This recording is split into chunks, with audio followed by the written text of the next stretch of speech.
She pointed her finger and screamed at him on live television, accusing him of disrespecting the law and making excuses for crime. It silenced the entire room. Over 57 million people watched it unfold in real time. One was an 81-year-old American judge, famous for never losing an argument. The other, a 37-year-old African president, raised in a war-torn nation but trained in law, justice, and truth.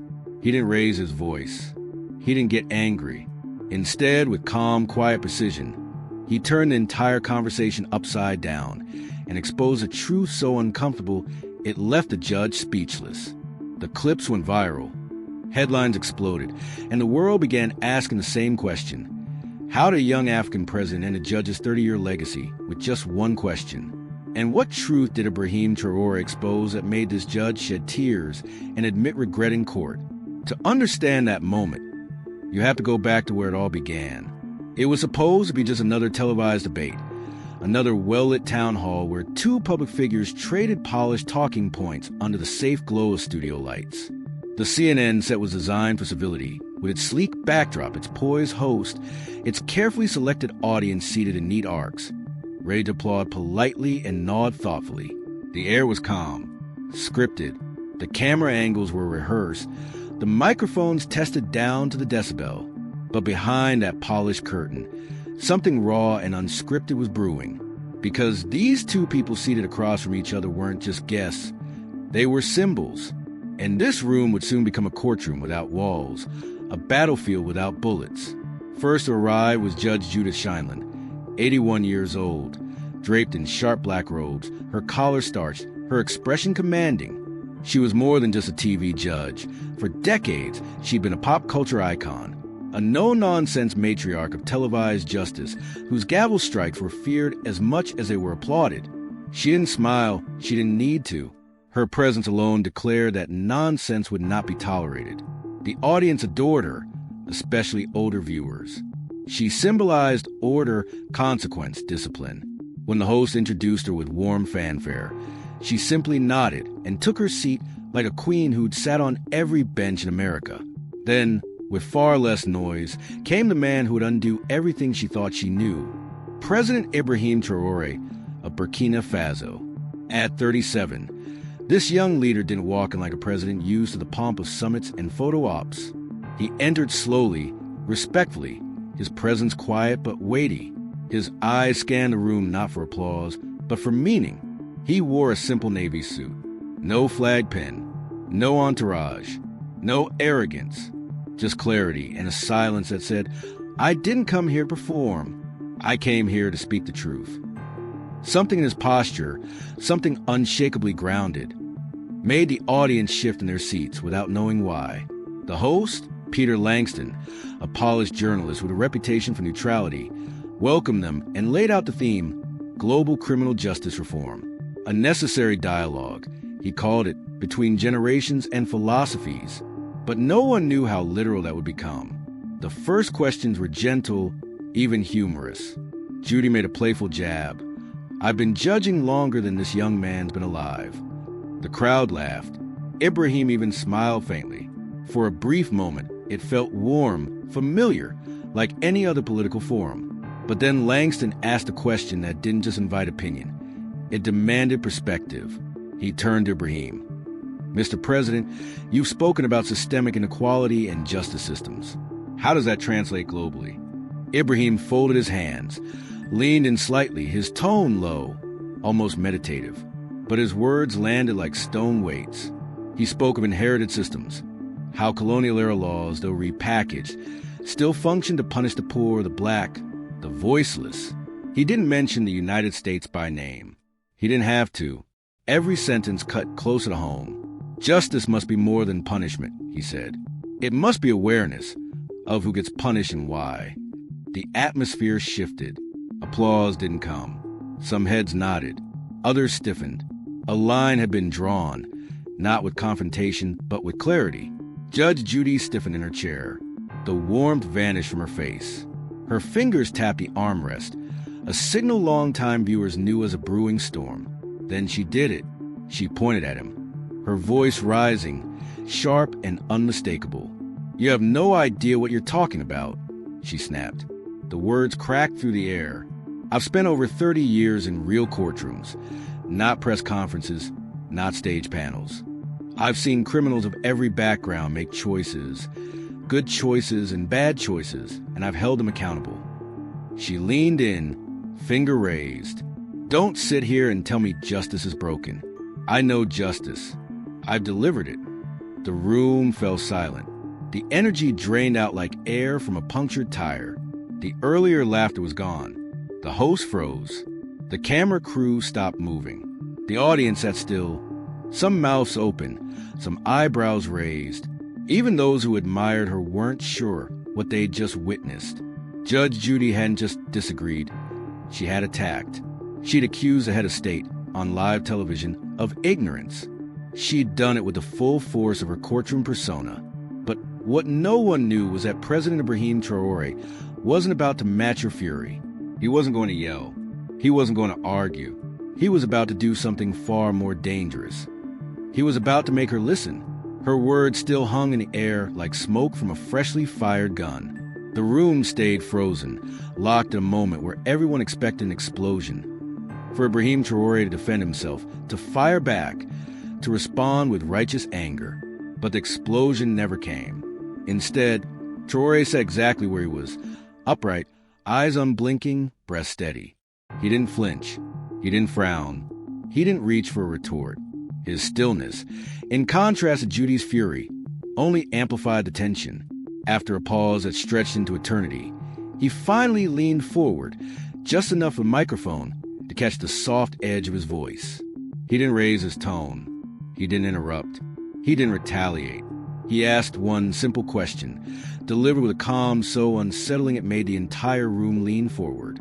"Tell me, Judge Scheinlin, in all your years on the bench, did you ever stop to ask why the same communities kept ending up in your courtroom?" His voice was so measured, so precise, that the people in the back row leaned in instinctively, not wanting to miss a word. It wasn't a challenge, not overtly. It was a door, and she could choose to walk through it or slam it shut. Judy didn't hesitate. She didn't ask for clarity. She didn't pause to reflect. She answered flatly, with the authority of someone used to being unquestioned, because they commit more crime. The words were cold, definitive, sharpened with certainty. A few gasps slipped from the audience, small, reflexive, barely contained. Peter Langston blinked hard, caught between moderating and intervening. But again, Ibrahim didn't react. He didn't look outraged. He didn't call her a racist. He didn't rebut. He just sat back, eyes locked on her, and said nothing at all. Somehow that silence, that refusal to feed her anger, spoke louder than any argument could. Everyone felt it. Something cracked, not in Ibrahim, but in the room. The confidence that wrapped around Judge Judy like a robe for decades now looked thinner. Fragile. Her words had landed, but they hadn't pierced. Then, with the poise of a surgeon making a first incision, Ibrahim spoke again, slower, firmer, carrying a quiet devastation that only comes from someone who has lived what others debate. "What if I told you," he said, "that the justice system was designed to see some people as criminals before they even speak?" A hush fell across the audience, deeper than before. Small murmurs rippled like distant thunder. Even Peter Langston, the seasoned host, sat up straighter, his face shifting from neutral to visibly shaken. Ibrahim hadn't raised his voice. He hadn't called her names. He had asked a question that lived in the shadows of every courtroom she had ever ruled over. And now that truth stood naked under the lights. This wasn't about opinions anymore. It was about whether the system had ever really been blind, or had just chosen to look away. But Ibrahim didn't gloat. He didn't turn this into a rhetorical victory lap. Instead, he took the audience somewhere they didn't expect, somewhere raw and real. "When I was 8, he said softly, "I watched my father get dragged out of our home by men with rifles. They didn't ask questions. They didn't show a warrant. They beat him in the street because they could, because he looked like someone who didn't belong in power. He was a schoolteacher." The room fell into an even deeper silence. No camera movement, no shifting bodies, just the weight of his memory hanging in the air.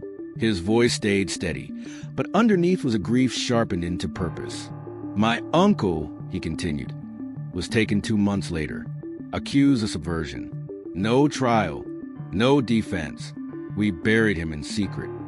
And just like that, the question he had asked wasn't just about policy. It was about the lives lost while powerful people looked away. And this time, not even the toughest judge on TV could argue with that. There was no lawyer, no chance, no final goodbye. They never saw him again. Ibrahim's eyes didn't glisten with tears, but his voice carried the weight of grief that had long since buried itself deep inside him. Grief so old it had become the ground he walked on. That was my first lesson in justice. He said, steady as stone, that it wasn't real for people like us. Sitting in a sleek U.S. studio, halfway around the world from the dusty streets of Burkina Faso, Ibrahim took that distant injustice and laid it right there in the audience's hands. He wasn't just telling a story. He was holding up a mirror, daring every person watching to see what they'd rather ignore.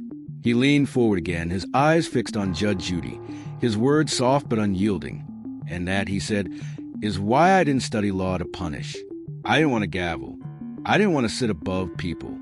I studied law to protect, not to condemn, but to stand between the people and the machine that would crush them if no one said enough. His voice was stronger now.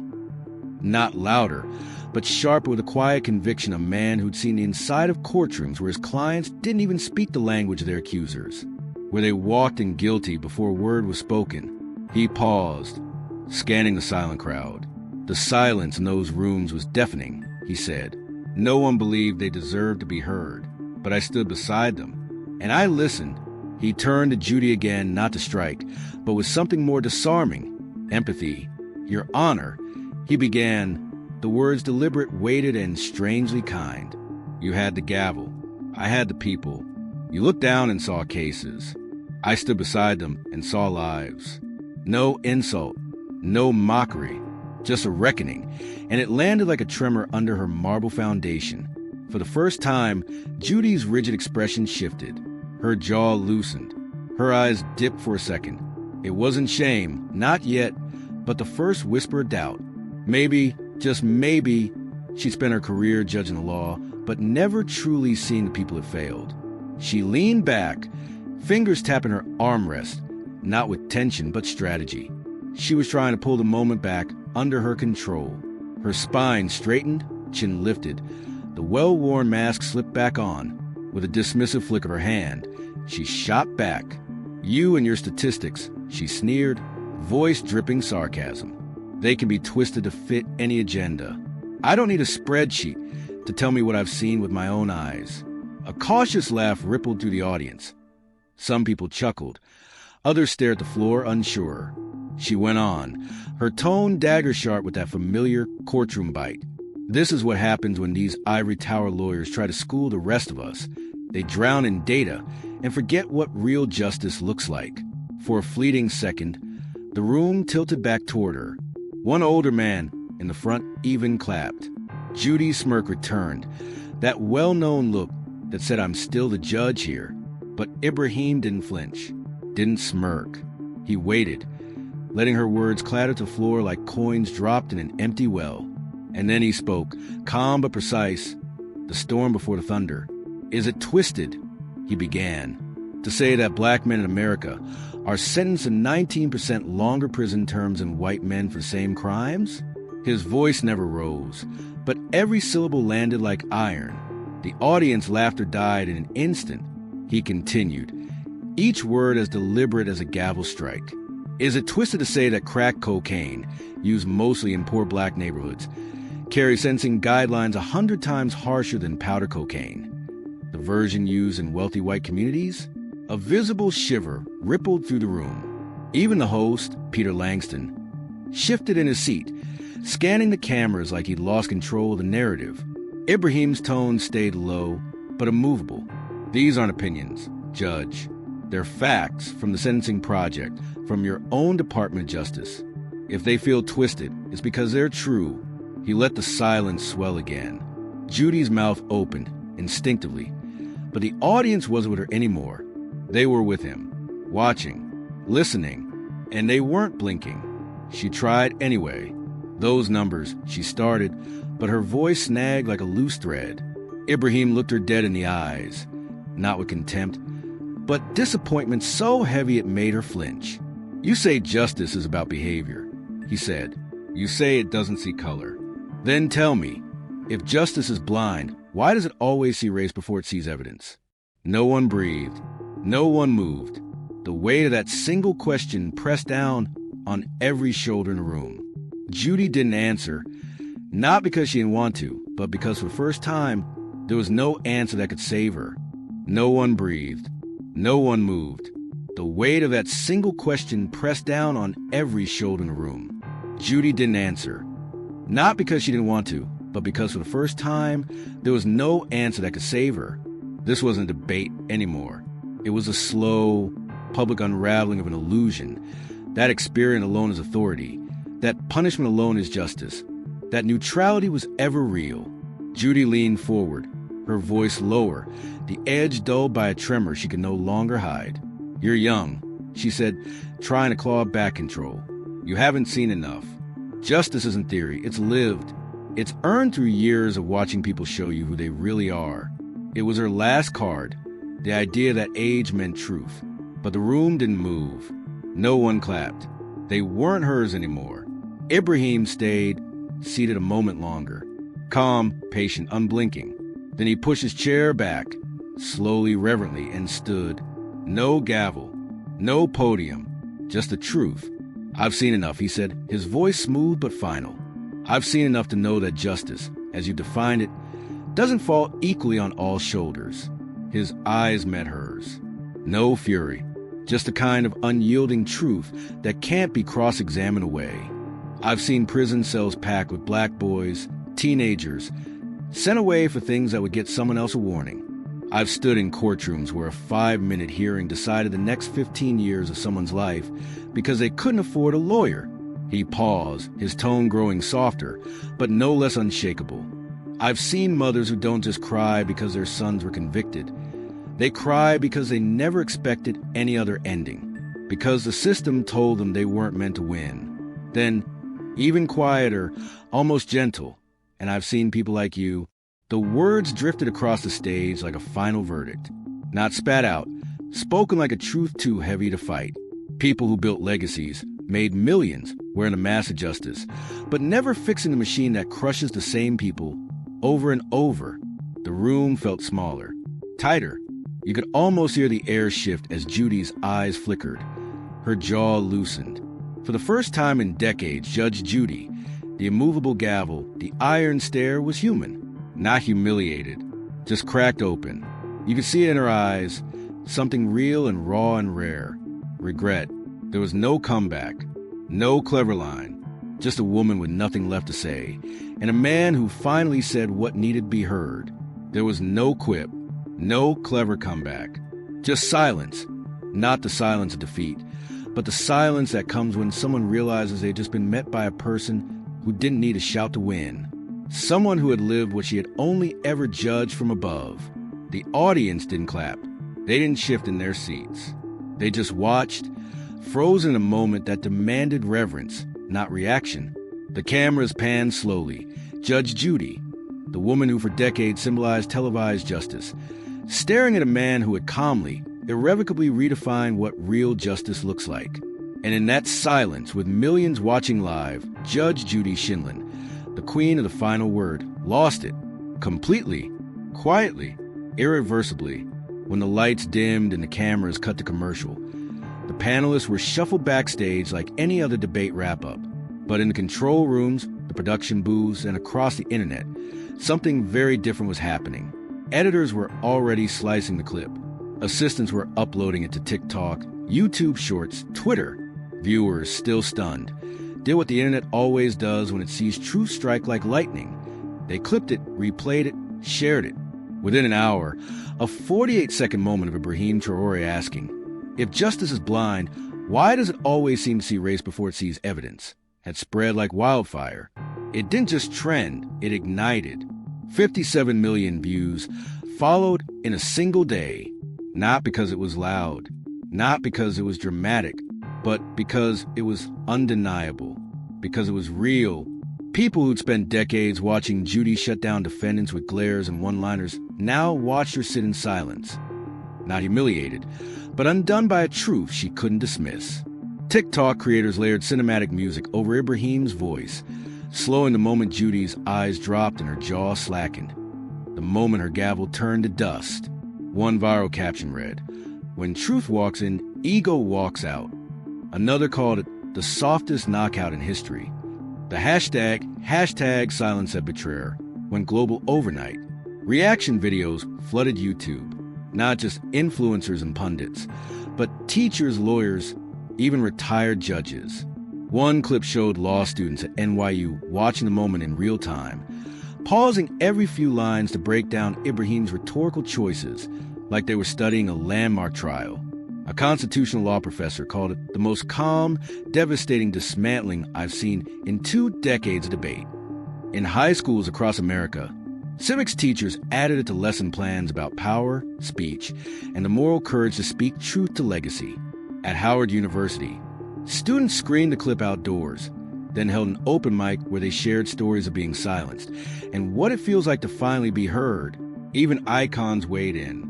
Angela Davis, in a radio interview, said, "What Ibrahim Traoré did wasn't just about data, it was about dignity. He showed the world that justice isn't about who shouts loudest, it's about who stands calmest in the truth." Think pieces from The Atlantic, Al Jazeera, The Guardian, and even Forbes all echoed the same note. It wasn't just what he said, it was how he said it, calm, fact-based, and unshakable in the face of legacy. Politico ran the headline, "When Silence Wins, How Traoré Ended an Icon Without Raising His Voice."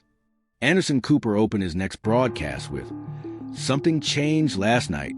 Rachel Maddow said, "In an age where everyone's yelling, he whispered, and that's why we heard him." Even Fox News, which at first tried to spin the moment as an attack on American institutions, found themselves backpedaling as polls showed massive bipartisan respect for Traoré's composure. One anchor grudgingly admitted, "Agree with him or not, you can't deny what he did. He made the toughest judge on TV rethink her words, and he did it without flinching." Across Africa, the moment hit even harder. News stations ran the full clip, not just a viral soundbite, but the entire exchange to build up the quiet questions the moment the room shifted.